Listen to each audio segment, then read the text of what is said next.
the revolution is near. Why Tinubu? What has he done?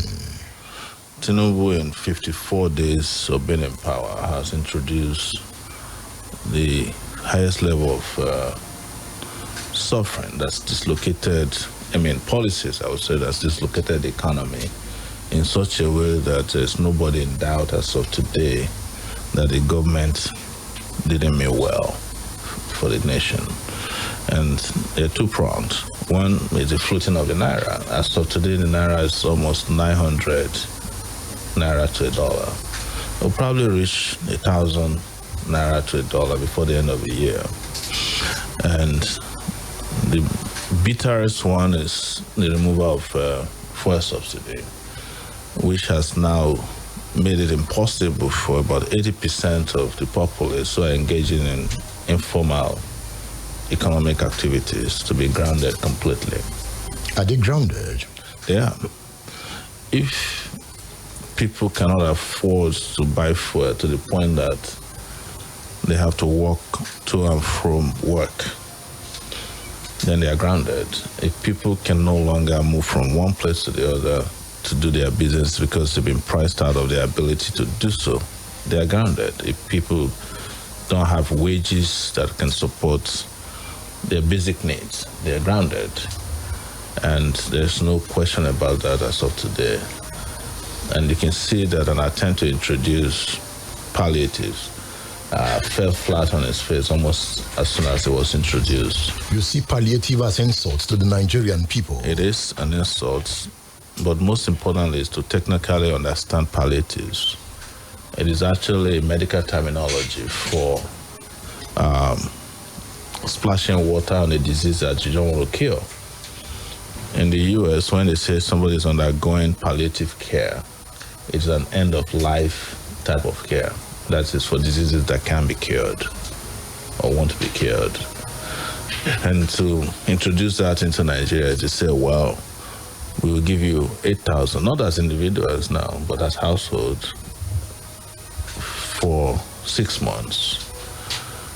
It's just more than an insult.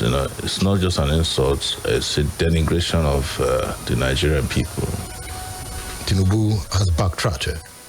I don't know if it has backtracked because fuel prices are now at $6.50 per liter, which means that it's actually more expensive to buy petrol in Nigeria than it is on the streets of the US as of today. Perhaps Nigerians got what they bargained for. He promised to remove subsidy, and he got the votes. Well, it would be debatable if he got the votes. Debatable? Yes. In one of your posts, before Tinubu was sworn in, yes, you called Tinubu president-select. That's correct. What does that mean? Because the election wasn't an election, it was a selection of the next member of the elite.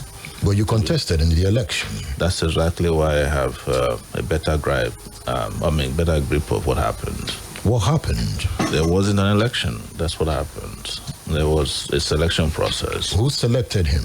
The INEC and whomever all in the composition that made this grand theft happen.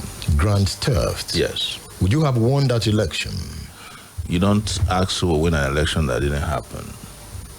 An election you contested in? I told you, I contested in an election, but the people who organized the election did not conduct an election. They conducted a selection.